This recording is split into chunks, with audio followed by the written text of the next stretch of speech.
नमस्कार, मैं doctor Manmohan Radheshyam Yadav insights team के इस वीडियो में आपका स्वागत करता हूं। आज तारीख 30 मई 2024, रिकॉर्डिंग का समय 1:40 दोपहर के।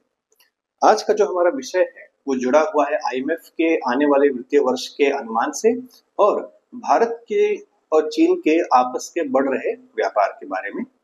सबसे पहले बात करते हैं इंटरनेशनल मॉनेटरी फंड द्वारा जो भविष्यवाणी की गई है वित्तीय वर्ष 24-25 के लिए, उसके बारे में। 24 मई 2024 को, माफी चाहूंगा, 28 मई 2024 को जो है इंटरनेशनल मॉनेटरी फंड ने जो है टॉप 10 इकोनॉमीज की ग्रोथ का जो है एक तरीके से अनुमान लगाया है, प्रेडिक्शन किया है, जिसमें कुछ दिलचस्प आंकड़े हमारे सामने हैं। सबसे पहले बात करते हैं टॉप 10 इकोनॉमीज की जो उन्होंने प्रेडिक्शन किए हुए हैं। सबसे पहले आता है भारत।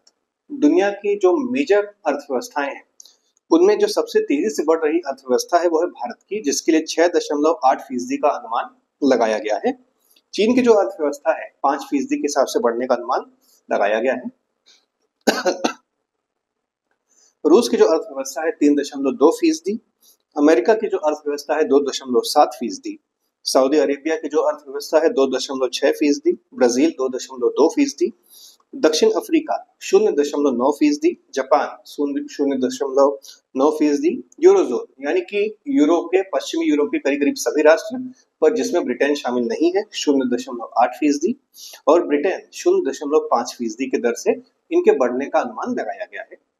टॉप 5 अगर देखा जाए तो इसमें जितनी भी अर्थव्यवस्थाएं हैं अमेरिका को छोड़ के सभी जो है ब्रिक्स के सदस्य हैं, और उसमें टॉप 10 में देखा जाए तो टॉप 10 में 7 अर्थव्यवस्थाएं हैं जो कि ब्रिक्स के सदस्य राष्ट्र हैं, जिसमें भारत, चीन, रूस, दक्षिण अफ्रीका, ब्राजील और सऊदी अरेबिया। माफी चाहूंगा, 6 हैं जो कि ब्रिक्स के मेंबर्स हैं, पर जितने भी कोर मेंबर्स हैं इसके अंदर शामिल हैं ब्रिक्स के। तो ये तो एक अंदाजा जो है अर्थव्यवस्थाओं से जुड़ा हुआ है। दुनिया की अर्थव्यवस्था किस दर से बढ़ेगी इसका भी एक अनुमान लगाया है इंटरनेशनल मॉनेटरी फंड ने। वित्तीय वर्ष 24-25 में जो दुनिया की अर्थव्यवस्था है इसका अनुमान लगाया गया है कि 3.2% के हिसाब से इसके बढ़ने का अनुमान है। वहीं आने वाले 5 सालों में यानी वित्तीय वर्ष 2029 तक जो दुनिया की अर्थव्यवस्था है 3.1% के हिसाब से बढ़ने का अनुमान लगाया गया है इन बेस्ट केस सिनारियो, मतलब कि अगर स्थिति जो है काफी अनुकूल रही तो। यानी कि इंटरनेशनल मॉनेटरी फंड ने एक तरीके से इशारा किया है कि जो खाड़ी देशों में जो इस समय संकट चल रहा है और साथ ही साथ जो है रूस और यूक्रेन का जो युद्ध चल रहा है पूर्वी यूरोप में, इन दोनों के कारण जो है स्थिति बिगड़ सकती है, और अगर ऐसा होता है तो आने वाले समय में जो विकास दर है इसके ऊपर एक नेगेटिव असर, एक बुरा प्रभाव हो सकता है। अब आते हैं हम लोग ब्रिक्स मेंबर्स के जो दो टॉप 2 कंट्रीज हैं जो कि चीन है और भारत है। ब्रिक्स को अगर देखा जाए, जिसमें आज ब्रिक्स ये सही डेफिनेशन नहीं होगा, आज जो सही कहा जाएगा उसे ब्रिक्स प्लस कहा जाएगा, पर ब्रिक्स ये जो ग्रुप है, इकोनॉमिक ब्लॉक है, इसके जो 2 सबसे बड़ी अर्थव्यवस्थाएं हैं वो है भारत और चीन, और इन दोनों के लिए जो अनुमान लगाया गया है, भारत 6.8% और चीन 5% के हिसाब से जो इनके आर्थिक विकास का, सकल घरेलू उत्पाद के बढ़त का, ग्रोथ का जो अनुमान लगाया गया है, उसे हमें यह समझ में आता है कि ये दोनों अर्थव्यवस्थाएं आने वाले समय में ब्रिक्स ब्लॉक में और दुनिया में एक अहम किरदार निभाने वाले हैं। चीन की अर्थव्यवस्था भारत से 5 गुना बड़ी है, पर इसके बावजूद भारत ने जो है विकास दर में चीन को इस साल पीछे छोड़ा है। भारत का 6.8% का जो विकास दर है वो अपने आप में जो है इस बात का सबूत है कि भारत के अंदर जो है जो इंडस्ट्रियल ग्रोथ है, जो मैन्युफैक्चरिंग है और जो सर्विस सेक्टर है वो काफी तेजी से बढ़ रहा है। चीन ने भी ग्रोथ रजिस्टर की है, पर भारत इस बार आगे रहा है। भारत और चीन अगर दोनों देशों के बायलैटरल ट्रेड को देखा जाए, आपसी व्यापार को देखा जाए, तो वित्तीय वर्ष 23-24 में ये करीब 119 अरब डॉलर का था, और ये जो व्यापार है इसमें डॉलर का प्रयोग कम किया गया और भारतीय रुपए और चीन के युआन, जो कि दोनों देशों की राष्ट्रीय मुद्राएं हैं, उनका प्रयोग जो है बढ़ाया गया, और जिसके कारण जो है दोनों ही देशों को जो है आपसी व्यापार जो है करने में आसानी हुई, सहूलियत हुई।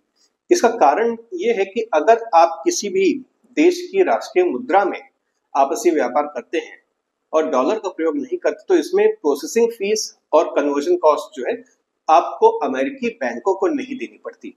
एक उदाहरण लेते हैं।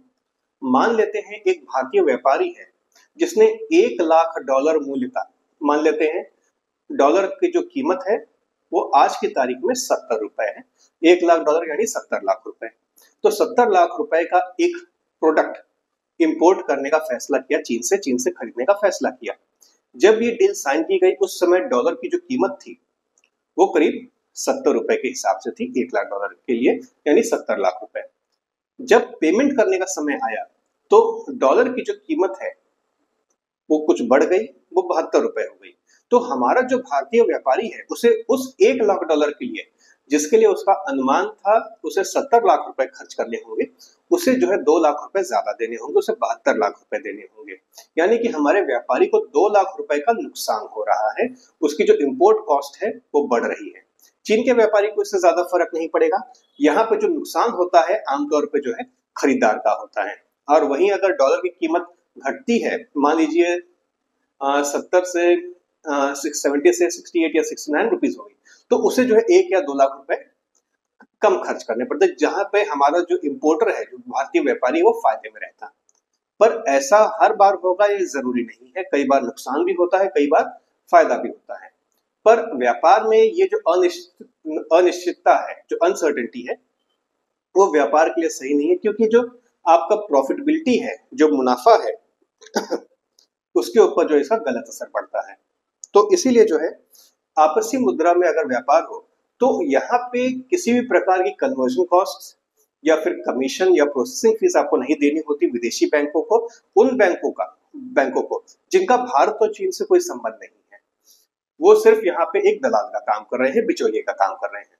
तो अगर एक भारतीय व्यापारी चीन से युआन में खरीदता है तो हमें जो युआन है अपने ट्रेजरी से देने हैं, भारतीय फॉरेन रिजर्व से देने हैं, कोई कन्वर्जन कॉस्ट नहीं, कोई प्रोसेसिंग फीस नहीं। वैसे उसी प्रकार अगर चीन का कोई व्यापारी भारत से कुछ खरीदता है, उसे चीन के फॉरेक्स रिजर्व से रुपए पे करने हैं, उसे कोई कन्वर्जन फीस नहीं देनी, उसे भी किसी भी तरीके के कमीशन या प्रोसेसिंग फीस, कन्वर्जन फीस नहीं देनी है। ये एक बड़ा फायदा है आपसी करेंसी में, राष्ट्रीय मुद्राओं में व्यापार करने का। अगर हम दोनों देशों के व्यापार की बात करें तो भारत आमतौर पे चीन से इलेक्ट्रॉनिक्स, जिसमें हमारे कंप्यूटर्स हैं, इलेक्ट्रॉनिक हैं, एक्सेसरीज हैं, मोबाइल्स हैं, टैब्स हैं, ये सब चीजें ज्यादा खरीदता है। इसके अलावा भारत जो है रेयर अर्थ मेटल्स चीन से ज्यादा खरीदता है। कपड़ा का इंपोर्ट चीन से जो है भारत में ज्यादा होता है, क्योंकि चीन की जो कपड़ा इंडस्ट्री है, जो कॉटन इंडस्ट्री है, क्लोथिंग इंडस्ट्री है, वो भारत से काफी बड़ी है, उनकी मैन्युफैक्चरिंग और प्रोसेसिंग पावर हमसे कहीं ज्यादा है। और जब बात आता है एक्सपोर्ट्स की, हाँ, हम केमिकल्स भी चीन से काफी मात्रा में इंपोर्ट करते हैं, क्योंकि चीन आज की तारीख में दुनिया का सबसे बड़ा केमिकल्स मैन्युफैक्चरर भी है। इन केमिकल्स का प्रयोग हम अपने फार्मास्यूटिकल्स में, फर्टिलाइजर्स में और अन्य इंडस्ट्रीज में प्रोसेसिंग के लिए करते हैं, नए प्रोडक्ट्स बनाने के लिए करते हैं। एक्सपोर्ट्स की जब बात करते हैं तो भारत जो है आमतौर पर refined petrochemicals, petrol, diesel, kerosene, ये सब जो है चीन को एक्सपोर्ट करता है। हाल ही में जो है इसका व्यापार बढ़ा है भारत और चीन के बीच में। इसके अलावा आयरन ओर, वो आयरन जो कि हम माइन करते हैं आयरन माइन से, उसे बिना प्रोसेस किए उस रॉ प्रोडक्ट को जो है हम चीन को एक्सपोर्ट करते हैं, जहां पे चीन में इसे जो स्टील में कन्वर्ट किया जाता है। ये भारतीय इंडस्ट्री की एक बहुत बड़ी कमजोरी रही है कि हम जो है स्टील जो है दूसरे देशों से खरीदते हैं और हम खुद आयरन ओर एक्सपोर्ट करते हैं, जिसके ऊपर जो है काफी समय से जो है विवाद भी चल रहा है और बातें भी चल रही है, पर हुआ कुछ नहीं है इस मामले में। मेटल्स की जब बात आती है, हम जो है रिफाइंड कॉपर और दूसरे ऐसे ही प्रोडक्ट्स जो है चीन को एक्सपोर्ट करते हैं। फूड प्रोडक्ट्स भी भारत से एक्सपोर्ट होते हैं, जिसमें फिशेस शामिल हैं, समुद्र से पकड़ी गई मछलियां शामिल हैं, अन्न शामिल हैं, फूड ग्रेन्स शामिल हैं, और इसके अलावा कुकिंग ऑयल, वेजिटेबल ऑयल भी जो है हम चीन को एक्सपोर्ट करते हैं। दोनों ही देशों के बीच में जो व्यापार है आपसी करेंसीज में बढ़ने का नतीजा ये रहा है कि हमारा जो व्यापार है उसे बढ़ने में आसानी हुई है, जो विदेशी इन्फ्लुएंस है काफी कम हुआ है। दोनों देश जो है डी डॉलराइजेशन के प्रोसेस को सपोर्ट करते हैं। चीन कुछ ज्यादा ही सपोर्ट करता है, क्योंकि उसकी और अमेरिका की जो है आपसी रंजिश हमेशा से चलती रही है। वहीं भारत जो है पश्चिमी प्रभाव से अपने आप को मुक्त करना चाहता है, जिसके कारण जो है भारत डॉलर में जो है अपना व्यापार कम कर रहा है और ब्रिक्स राष्ट्रों के साथ जो है आपसी करेंसीज में, डोमेस्टिक करेंसीज में जो है इंपोर्ट और एक्सपोर्ट के प्रोसेस में भारत जो है ज्यादा महत्व दे रहा है। अगर दोनों देशों के आपसी व्यापार को देखा जाए तो ये काफी अच्छा ट्रेंड रहा है, विकास अच्छा होता रहा है। पर जो सबसे बड़ी रुकावट है इन दोनों देशों के बीच में आर्थिक विकास के लिए, वो है हमारा पॉलिटिकल डिफरेंस, हमारा राजनीतिक मतभेद और सीमा विवाद, जो कि कई बार हिंसक रूप ले चुका है पिछले कुछ सालों में। जब तक दोनों ही देश जो है इस रुकावट से पार नहीं पाते, अपनी जो ये आपसी मतभेद इनको सुलझा नहीं लेते, सही मायने में हम दोनों जो है विकास नहीं कर पाएंगे एक दूसरे के सहयोग के साथ, और सही मायने में हम स्ट्रेटेजिक पार्टनर्स नहीं बन पाएंगे।